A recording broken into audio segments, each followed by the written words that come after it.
ఇక్కడ జెన్జీ ఆందోళనలో నిజాయితీ, వారు దేశద్రోహులు కాదు, ఆర్ఎస్ఎస్ చీఫ్ మోహన్ భగవత్. చాలా రోజులుగా మనం మాట్లాడుకుంటున్నాం, ఎందుకంటే బీజేపీ దీనికి సంబంధించి దమనకాండ చేసింది. అక్కడ చెలో పార్లమెంట్ పిలిపించినటువంటి జెన్జీ యువత పైన కూడా రక్తపాతం వచ్చే విధంగా లాఠీలతో రాళ్లతో ఇక్కడ కట్టెలకి వాళ్ళ యొక్క లాఠీలకి మూలలు చెక్కి కూడా వాళ్ళందరినీ కొట్టినటువంటి ఆ పరిస్థితులు మనం చూసినాం. దీనికి సంబంధించి ఆర్ఎస్ఎస్ కూడా వాళ్ళకు సపోర్ట్గా ఉంటుందని చెప్పి చాలా రకాలుగా కొందరు మాట్లాడారు. కానీ ఇక్కడ ఆర్ఎస్ఎస్ చీఫ్ ఏం మాట్లాడుతున్నాడు, అది చాలా తప్పు, అలా చేయకూడదు అని చెప్పేసి కూడా జెన్జీకి మద్దతుగా మాట్లాడుతున్నటువంటి మాటలు మనం చూస్తా ఉన్నాం. ఒకసారి చూద్దాం ఇక్కడ భగవత్ ఏం మాట్లాడిన ఒకసారి మీకు వినిపించేటువంటి ప్రయత్నం చేస్తా. ప్రజాస్వామిక పద్ధతిలో నిరసనలు తప్పు కాదు, అసమానతలున్నంత కాలం రిజర్వేషన్లు. ఆర్ఎస్ఎస్ చీఫ్ జెన్జీ లేవనెత్తున్న సమస్యలు వారి ఆందోళన నిజాయితీగా ఉన్నాయని వాటికి పరిష్కరించాల్సిన అవసరం ఉందని ఆర్ఎస్ఎస్ చీఫ్ మోహన్ భగవత్ అన్నారు. ముంబైలో గురువారం నిర్వహించిన ఓ కార్యక్రమంలో ఆయన జెన్జీలతో మాట్లాడారు. ఇటీవల ఢిల్లీలో జరిగిన విద్యార్థుల నిరసనలను ఉద్దేశించి ఆయన మాట్లాడుతూ ప్రజాస్వామ్యంలో నిరసనలే ఒక మార్గమని, ఏకాభిప్రాయాన్ని సాధించేందుకు దాన్ని ఉపయోగించాలని అన్నారు. నిరసన తెలుపుతున్న యువతకు కొందరు దేశద్రోహులని ముద్ర వేయడానికి కూడా భగవత్ తప్పుపట్టారు. ప్రస్తుత జెన్జీ యువత తమ తరం కంటే ఎంతో నిజాయితీగా ఉందని, వాళ్ళు దేశద్రోహులు కారన్నారు. మునుపటి తరాలతో పోలిస్తే ప్రస్తుత యువత ఆలోచన విధానం భిన్నంగా ఉందని, తాము ఆ వయసులో ఉన్నప్పుడు పెద్దలు చెప్పింది వినేవాళ్ళమని, కానీ ఇప్పటి జెన్జీ ప్రశ్నిస్తోందని, తార్కిక సమాధానాలు కోరుతోందని, ప్రేమను కూడా ఆశిస్తోందని వివరించారు. ఇవన్నీ తప్పక ఉండాలని తెలిపారు. ప్రజాస్వామ్యంలో చర్చ చాలా ముఖ్యమైనదని, దానివల్ల కొత్త అభిప్రాయాలు వస్తాయని చెప్పేసి కూడా ఇక్కడ దీనికి సంబంధించి మోహన్ భగవత్ మాట్లాడుతూ ఏమంటా ఉన్నాడు, ఒక ప్రెస్ మీట్లో ఏదైతే ఒక కార్యక్రమం ఉంటే వెళ్ళినాడు. అక్కడ జెన్జీ వాళ్ళు క్వశ్చన్స్ అడిగినట, ఈ జెన్జీ ఉద్యమాన్ని మీరు ఎలా చూస్తారని చెప్తే ఖచ్చితంగా దాన్ని స్వాగతిస్తూ ఉన్నాడు.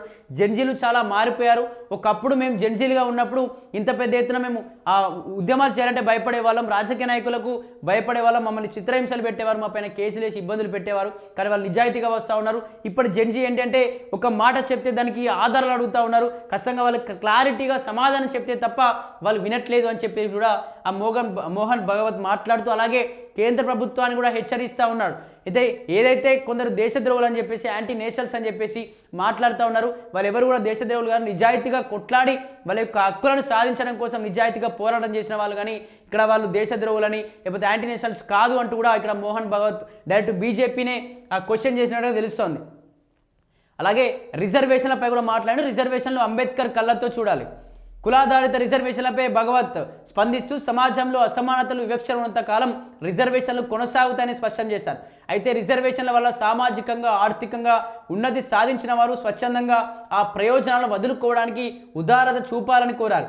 సంక్షేమ పథకాలు, సామాజిక సేవలు నిజాయితీగా అమలైతే రిజర్వేషన్ల అవసరం త్వరగానే ముగుస్తుందని, అప్పుడే దాని భవిష్యత్తుపై చర్చ జరగాలని చెప్పారు. స్వలింగ సంపర్కులు పెళ్లి కాకుండా కలిసి నివసించడానికి అంటే సహజీవనం కోసం వీలు కల్పించే చట్టం తేవాలని పిలుపునిచ్చారు. ఎల్జీబీటీక్యూ భాగస్వాములు సమాజంలో భాగమేనని తెలిపారు. కుటుంబం అనేది సమాజానికి పునాదని, అందుకే వీరందరికీ వీలు కల్పించేలా ఒక చట్టపరమైన వ్యవస్థను రూపొందించాలనేది సమాజానికి ఆమోదయోగ్యమని కూడా ఇక్కడ చాలా రోజులుగా కూడా మనం చూస్తూ ఉన్నాం.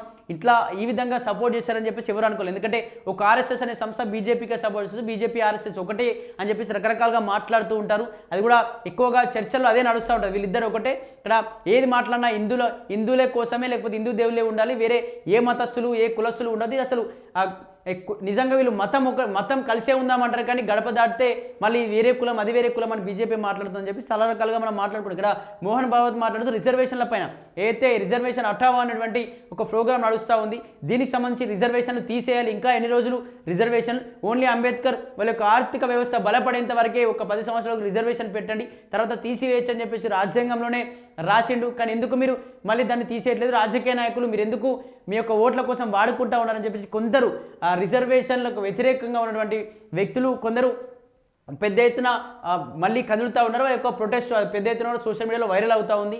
మొన్న ఏదైతే జెన్జీ సంబంధించి ఏదైతే నీట్ పేపర్ సంబంధించి ఇష్యూస్ ఏదైతే ఉందో అదేవిధంగా కూడా దీన్ని పెద్ద ఎత్తున తీసుకెళ్తామని చెప్పేసి కూడా సోషల్ మీడియాలో ఎక్కువగా వినిపిస్తూ ఉంది. అలాగే దీనికి సంబంధించి రిజర్వేషన్లను అందరూ అంబేద్కర్ కళ్ళతో చూడండి, అంబేద్కర్ కళ్ళతో చూసి అసలు అంబేద్కర్ ఆ రిజర్వేషన్ ఎందుకు ఇచ్చినో ఒకసారి ఆలోచన చేయండి అని చెప్పేసి కూడా ఆర్ఎస్ఎస్ చీఫ్ మోహన్ భగవత్ కూడా మాట్లాడుతున్నాడు. అయితే రిజర్వేషన్లు అందరికీ చాలా ముఖ్యమైనవి, రిజర్వేషన్ తీయడం ఒప్పుకోము, ఎందుకంటే ఆర్థికంగా వాళ్ళు బలపడాలన్నా రిజర్వేషన్లే ముఖ్యం.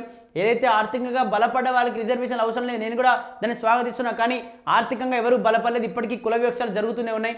ఈ కులం ఉన్న రోజులు ఇటువంటి ఇటువంటి రిజర్వేషన్ కంపల్సరీ ఉండాల్సిందే అని చెప్పేసి కూడా మోహన్ భాగవత్ మాట్లాడుతూ, అదేవిధంగా సహజీవనం తప్పు లేదు, సహజీవనం చేసుకోవచ్చు అని చెప్పేసి కూడా మాట్లాడుతున్నాడు. వీళ్ళకి కూడా ఖచ్చితంగా ప్రత్యేక చట్టాలు ఉన్నాయి, చట్టం దృష్టిలో అందరూ సమానమే కాబట్టి ఖచ్చితంగా ఇవన్నిటి కూడా నేను స్వాగతం చేస్తాను. రిజర్వేషన్లకు నేను మద్దతు ఇస్తా ఉన్నా, రిజర్వేషన్లు అందరికీ ఉండాల్సిందే అని చెప్పేసి మాట్లాడడం. అలాగే జంజీ చేసినటువంటి ఈ ఉద్యమంలో ఎవరు కూడా అంటే పాకిస్తాన్ ఏజెంట్లు కావచ్చు, చైనా ఏజెంట్లు కావచ్చు ఎవరు లేరు, స్వచ్ఛందంగా పోరాటం చేసి వాళ్ళ యొక్క హక్కులను సాధించుకున్నారు.